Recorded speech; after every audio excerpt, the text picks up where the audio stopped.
NetsBoy, so let's hear what he has to say. His name is NetsBoy, he thinks the world is all over when the Nets just can't play. What up, Net fans? NetsBoy here, bring your latest in your Brooklyn Nets news.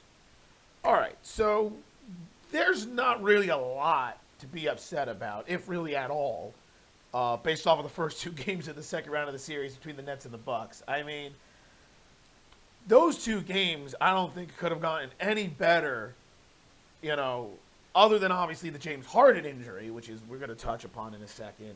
Other than the James Harden injury, I don't think you could have asked for anything better than what we saw from the Nets in those first two games. Beating the Bucks by double digits in game one and then completely dominating and blowing them out in game two. And, it's kind of incredible if you think about it. I talked about in my last episode how going into this series, I was nervous, right? I'm like, oh, Nets boy's nervous. This Bucks team, they have the personnel that can compete with the Nets. And I was talking about how, Giannis is one of the better two-way players. He's going to dominate down in the post. They can't compete with Brook Lopez's size. Chris Middleton has been playing great, can make down shots. Jrue Holiday's a great on-the-ball defender. They can shoot the ball with Forbes and Bobby Portis and Pat Connaughton. They're just a dangerous team. Well, right now, after two games, I don't fear no damn deer because the Bucks just look like a joke. Now, before I start bashing the Bucks and saying that, they're an embarrassment, like everyone else is saying, we do have to keep things into perspective that we have seen things like this before in the NBA, teams getting what looks like completely outmatched and overpowered in the first two games of the series, but then figure it out over, the break going into the, coming back home basically for 3 and 4, where there's two games in between the games and the coaching staff can make the adjustments and they're on their home court. So I do expect game 3 to be a really hard-fought competitive game, and once again, we'll touch upon that in a second as well. So I don't want to look too much into how great the Nets looked in game 1 and game 2. But you also can't deny the fact that the Nets just looked great in game 1 and game 2. Game 1, obviously James Harden goes down in the first minute. Hamstring tightness, what a surprise. It's not, you couldn't predict a more predictable situation for the Nets, unless it was Kevin Durant getting hurt, which, knock on wood, that doesn't happen. But, Harden goes down in the first minute of the game, and everyone immediately is like, oh, no, here it is. The Nets are done for. They lose one of their big three. And then Blake Griffin says, hey, I could be the third guy. And scores 18 points and had 14 rebounds in 35 minutes. Blake overrated Griffin, because that's what everyone said. He was overrated, washed up. Guy can't dunk, can't do anything.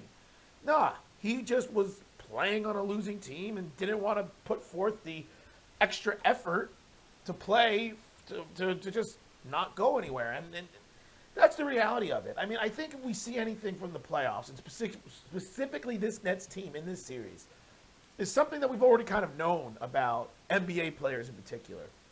And that is, for a good number of them, the regular season doesn't matter. And I touched upon that before in a couple episodes way back when I talked about how the Nets don't care about the regular season. Because they don't. They only care about what they do in the playoffs. And we've seen this throughout the NBA, and we're clearly seeing it now with the Nets. With Blake Griffin, who, by the way, always played hard once he came to the Nets. Once he was on a winning team, he played hard. But, we see it with Blake Griffin. We obviously see it with Kevin Durant. He's taking his game to another level. And we've seen it throughout, the NBA that not that players don't try hard in the regular season, but they just have a second gear, a second, stage of effort that they put in the playoffs, because the games really, really do matter then. And heck, I don't want to, bash the Knicks or anything, because I do think what they did this year was fantastic, being the 4th seed and winning 41 out of 72 games. But I think you saw in the playoffs with the Hawks beating the Knicks in 5 games that the reality is it was the same thing for a lot of the players on the Hawks. Like a lot of their whole team cranked it up to a next level. And that the Knicks were really just a team that played hard every night like it was Game 7 of the playoffs, because that's what Coach Thibodeau does. And so because they played so hard on any given night on a regular season game, they were able to beat other people or just as good, if not a little bit better opponents who may have, relaxed a little bit. But come playoff time, there's no relaxing, and we saw that the Hawks were just clearly the better team than the Knicks, and 1-5. And so I think we're seeing that kind of now with this Nets team, which is crazy because they were the 2 seed in the regular season because they were that talented. I think we're just seeing the more competitiveness of these players and just the fact that it's the playoffs. And I just think the Bucks were just caught off guard to a point where maybe the fact that they won the season series, that they thought that they could compete with the Nets. Maybe they thought that, with James Harden going down at the beginning of game 1, in the very beginning of game 1, that they would be in this game if they just, tried to match the Nets. And that's the thing. Like, we're seeing the Bucks shooting a lot of perimeter shots, shooting a lot of threes, and they're really struggling from the three. They were like 6 of 30 in game 1, 8 of 27 in game 2. That's not going to cut it. And it's almost like the Bucks are trying to play the Nets style of basketball, this high volume, deep shot offense, fast-paced offense, when that's not the strength. I mean, look at this Bucks team. They've got Brook Lopez and Giannis who could just dominate in the post. Heck, we saw it in the beginning of game 2. The Bucks giving the ball to Brook Lopez in the post, and Brook scored like 3 or 4 baskets in a row. But then they went away from it, and that doesn't make sense to me. I don't know. I don't really want to coach the Bucks because that's not my job, and nor do I want the Bucks to really do any better. But I just really feel like Coach Budenholzer is going to make some changes. He has to make some changes. And that, seriously, you got to do something if you're Milwaukee. Because, like I said, I at this point, I don't know if anybody believes the Bucks have a shot to win this series. And when the news came out that James Harden just has tightness in his hamstring and is listed as day-to-day and could be back some later in the series, I mean, that just really means trouble for the Bucks. Though I will say this. I have a feeling there's a little gamesmanship with that. I think James Harden is hurt a little bit more than the Nets are leading on. But because, Steve Nash and the Nets don't want the Bucks to be able to definitively game plan for Harden or not Harden, they're saying, oh, yeah, he's day-to-day. But that's just something that I'm just feeling. I feel like Harden's really not going to come back in this series, especially if the Nets win Game 3 or Game 4. Because if the Nets win either Game 3 or Game 4 and go 3-1 up on the Bucks, I think you won't see Harden for the rest of the series, and the Nets are just going to roll the dice and say, we could win one of the next, 3 games, right? We can win one of the next 3 games, coming up, and we'll be able to beat the Bucks. And then you save James Harden for the conference finals. That's what I would do. That's what I'm thinking. However, if the Bucks bounce back and win Game 2 and 3, and it's even up, perhaps the Nets might be like, all right, James, how you feeling? Maybe you can come out there. So Game 1, just a great performance in the absence of James Harden. Blake Griffin, 18 points, 14 rebounds. Mike James dropped 12 points and had 7 rebounds, played well in his absence. Bruce Brown played well. Shaman hit some shots. Joe Harris, just everyone else played well. And what a surprise. How many assists did the Nets have? Let's go to my phone. Oh, the Nets had 25 assists in Game 1. Wow, NetsBoy, what was that magic number of assists that you said that the Nets needed in order for them to guarantee a victory? 25. And that's what they got. And sure enough, they moved the ball. They played well. Kyrie had 25 points. Durant had 29 points. It was just a great performance by the Nets. They win 115 to 107. Then Game 2 comes. And going into Game 2, I, like everyone else, was like, oh, God, the Bucks are going to bounce back. They're going to be aggressive. Here they come. They're not going to go shoot 6 for 30 like they did in Game 1. And sure enough, like I was just alluding to, you're right. They weren't going to play like they were going to play in Game 1. They were going to play worse. That game was over by the second quarter. The Nets just poured it on. Durant had 32, making tons of shots. Kyrie had 22. Joe Harris was making tons of shots. Shaman made tons of shots. Blake Griffin is dunking on Giannis. What was that? Blake Griffin is flying around like he's jumping over cars again. And you're just like, what is going on? Like, James played well. Like, Nicholas Claxton had a great block and a putback. Like, everything went well for the Nets. And nothing could go well for the Bucks. Giannis struggled in the game. Chris Middleton was complete garbage. Drew Holiday didn't play well. You know, Connaughton couldn't make any shots. He barely played. Forbes was missing threes. Brooke Lopez was probably the best Buck out there, but they moved away from him. Like I said, Brooke Lopez started off making three of his first 5 shots, and they just said, you know what, you're Brooke Lopez, you're not really that good anymore. So let's move away from you. And the reality is, if the Bucks team is going to beat the Nets, they should get the ball to Brooke Lopez. They should get the ball to Giannis down in the post and let Giannis square up. But you want to know something weird about Giannis? He ain't going to the basket. And I think it's because he's realizing, well, something that we've already known. Giannis is not a good free throw shooter. What did he shoot, like 56% this year, or like 62% from the free throw line? And that is causing Giannis to not drive to the basket, not trying to body up down in the post.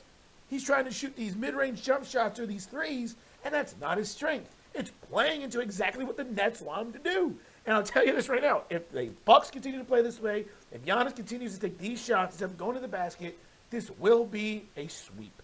I can't believe I'm saying that. But unless they make the adjustments, the Nets will sweep. Even without James Harden, the Nets, with their ball movement, the way everyone's elevating their game, they're playing fantastic. Oh, and by the way, Game 2, assists for the Nets, 27.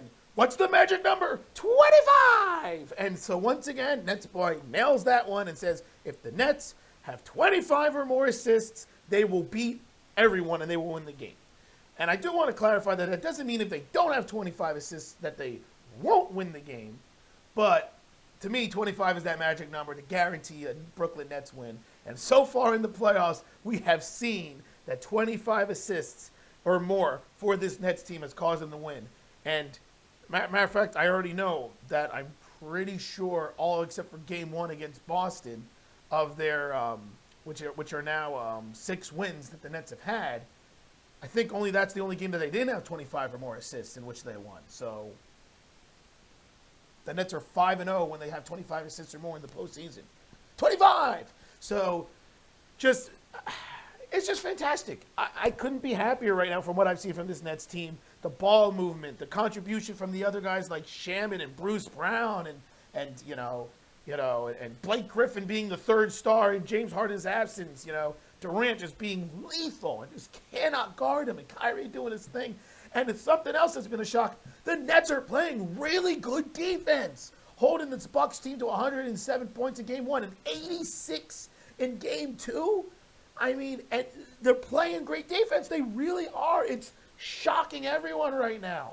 And, I'm shocked. I'm pleasantly surprised. I did not anticipate this. I don't know if anyone really did, but right now, unless something changes, I think it's over. So now let's look at the next couple games for the Nets. We know that the Nets are going to Milwaukee now.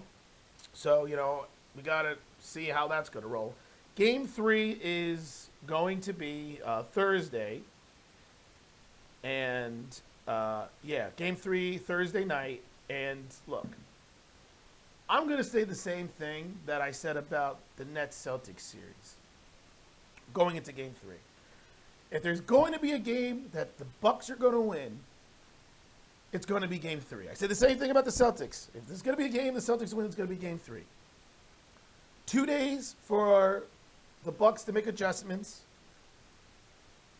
going to their home court in Milwaukee, and just being flat out angry. Like, if I'm the Bucks, if I'm being honest in the Bucks, I should be furious.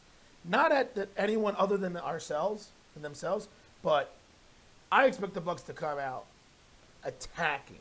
And I expect the Bucks to go out to like a 10-point lead in the first quarter. They're going to be aggressive. The crowd's going to be behind them. They're going to try to make a statement.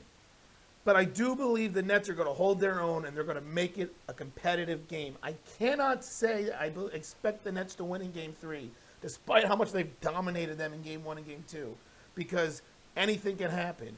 But I do expect it to be a close game, a hard-fought game, and either the Nets will win by, 5 or 6, 7, 8 points, something like that, or the Bucks will pull off the comeback and win by only 2 or 3. So that's kind of what I'm picturing from this team. And then game four is Sunday, the 13th, afternoon game.